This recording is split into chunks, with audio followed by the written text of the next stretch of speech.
as I was pacing along the sea at Martello Beach on New Year's Eve a few days ago, with a book in my hand, and trivially returned to watch my footprints.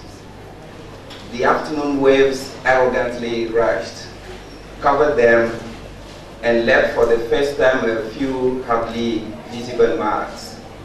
Thereafter, definitely effacing them, leaving no chance for the eyes to sense their existence. I then decided, after a moment, to trip back to the straw hut that hosted me that day to continue reading for the second time the play we have gathered around today. Soon after, some drowsy eyelids attempted to express my evasive spirit of the moment, I started brooding over beach, seashore, wave, footprints, and disappearance. Deep in my heart, under that straw hat, ultimately lay the doubt that I could measure up to the task given to me. That is the honor of rightly presenting Dovlo or a worthless sweat, especially when I think about the artistically versatile aspect of the man who wrote this book. A full man of letters I hold in deep respect and renewed reverence. Beyond the doubt this situation hatches in me, and thus still lingers on to date, there is no question of my pleasure and pride in doing this undeserved job. This said, let me try to first introduce to you this writer with more strings on the fiddle than some of us. Patron Henekou, let me finally call him so, is professionally a colleague, usually a good friend, sometimes an advisor, and definitely a fastidious writer who enjoys painstaking fingerprints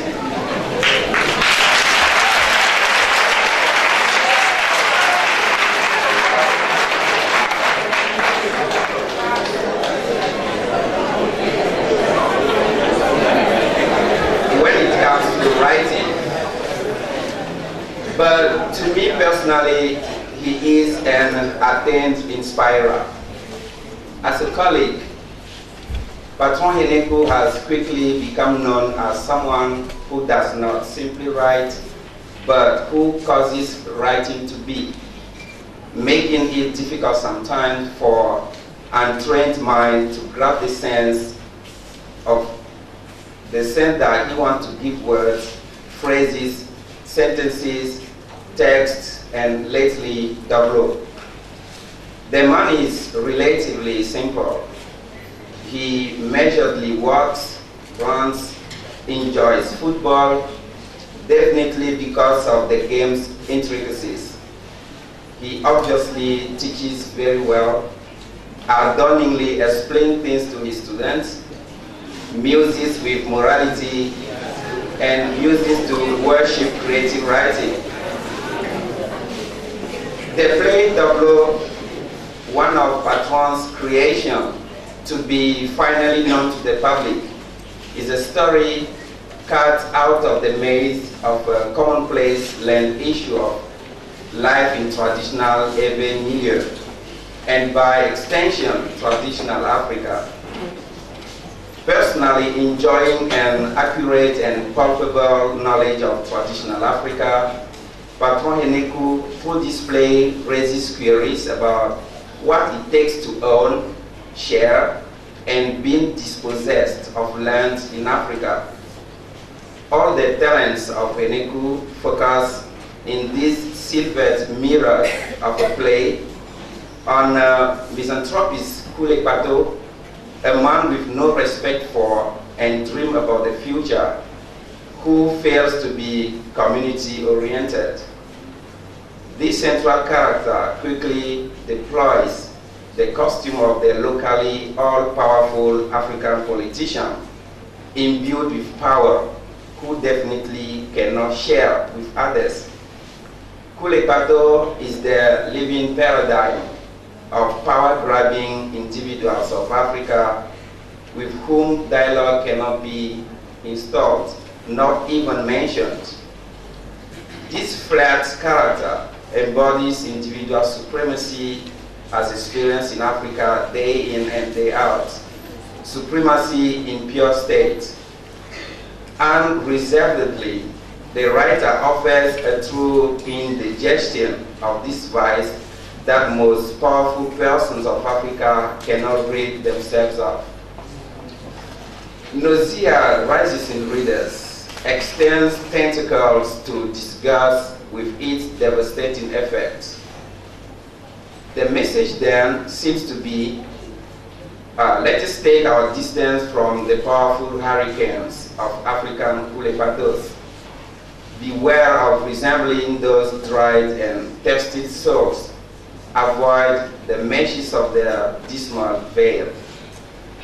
But this would be without taking into account the powerful message of Dovlo that emerges from the epigraphic song of this play. We cannot and should not stand aside and look. Dovlo, far from inviting us to simply see our sweat wordlessly dry away, is a call for commitment. Each of us, from their own side, has something to do about the situation. Passivity is denied here, action encouraged. Besides, the reader is very quickly dazzled with tradition in display, not through its pervasive presence, but through the artful craft with which it is made by the playwright to flourish through the lines. Dovlo is an easy read. Although words therein are choicy, they are made so through crystal clear Henekou made English. Dovlo is finally one of those books you are in a hurry to start reading once you finish it. Well, again, as I ponder over my opening story with the sea at Marcellus, the disappearance of the footprints, I am also picturing my presentation in the presence of this great writer, as you are going to feel it very soon when he takes the floor. You will be driven to the uncovered depths of Dovlo or Wordless Sweat by the writer himself. Just relish his intervention as it is coming next. Thank you for your attention.